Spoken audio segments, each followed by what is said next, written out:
Hey guys, Chad here with the Reptile Rangers. Now we're at the Colonelsville Reptile Zoo today, and I've got my right-hand man with me. This is Sebastian. Now he's going to talk to us about boa constrictors today.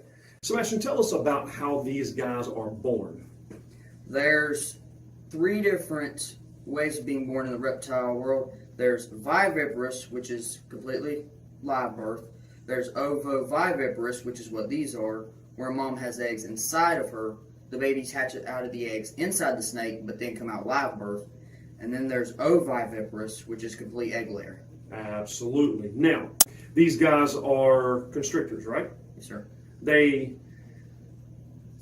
constrict their prey. Now, tell us a little bit about, we talk and we teach here at the zoo that boas probably, nobody's ever really done a comparison, I don't think, but probably one of the, if not the strongest snake pound for pound. If you take a boa this size and then you take like maybe a ball python this size, a retic this size, a corn snake this size, so on and so forth, the boa tends to be stronger. Why is that? Well, the main reason is where they're naturally from. They're going to be hanging kind of like this with a little bit of tail. And then with the rest of this body, they got to be able to catch the either 15, 20-pound primate, the big bird in flight. So hawk, whatever the bird may be, they have to catch it, kill it, eat it, and all do that while they're hanging on with about that much of their tail attached to the tree. Amazing. Tell us a little bit about his anatomy. I mean, these guys are able, you can see this one right here just took a meal in. You can see how much bigger that body is versus its head. How does the head work on these things?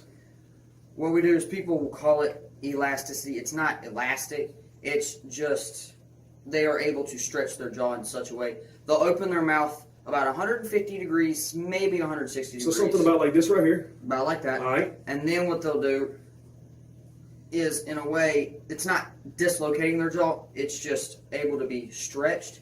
So they'll stretch it out, and then their bottom jaw will split off. And then each jaw works like an independent conveyor belt. So one jaw will come out and then bring the rat in with the hook teeth to hook in, and then the other jaw will do the same thing, so on and so forth until he eats his prey. Very good. Now, where are these guys from? They're from South America. Very good. Now, these are related to the anacondas as well. The anaconda is actually in the boa constrictor family. It's just a much, much larger species of boa constrictor.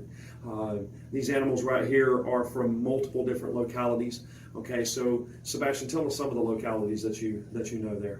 You got Hog Island, you got Guyana, you got Suriname, you've got the Colombian, which the Colombian is what's known as the true BCC boa. BCI means boa constrictor imperator. Now, what is that, Sebastian? That would be what?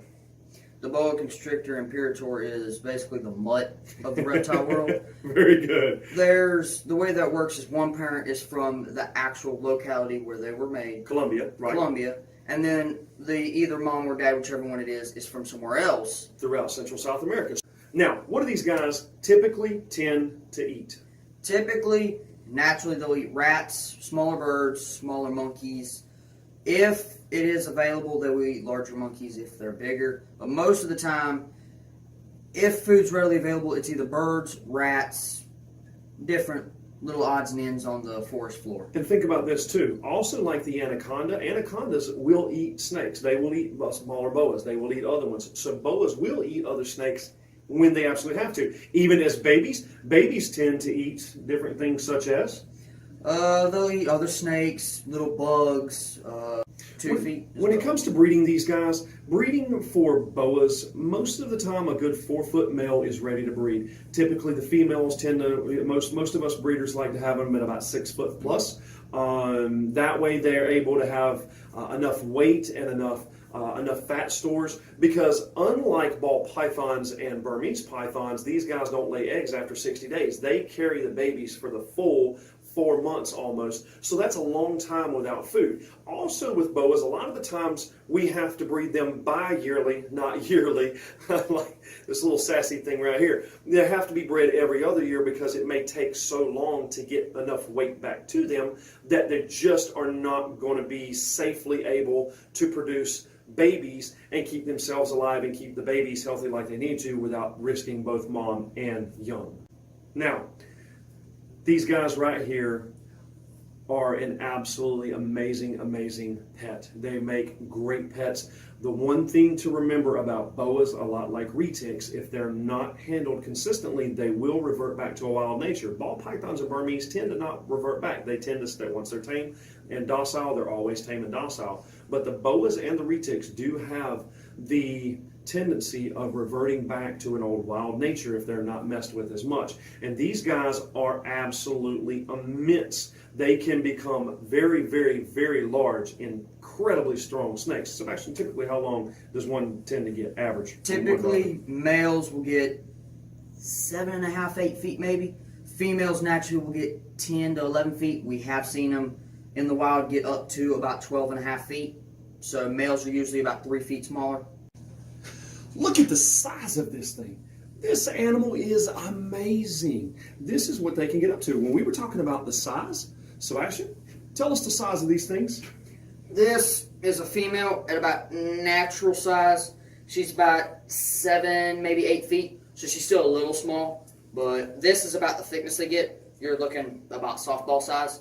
So this one right here could eat small hawk, 15-pound primate, something like that. Something that'll fly through the trees real easily.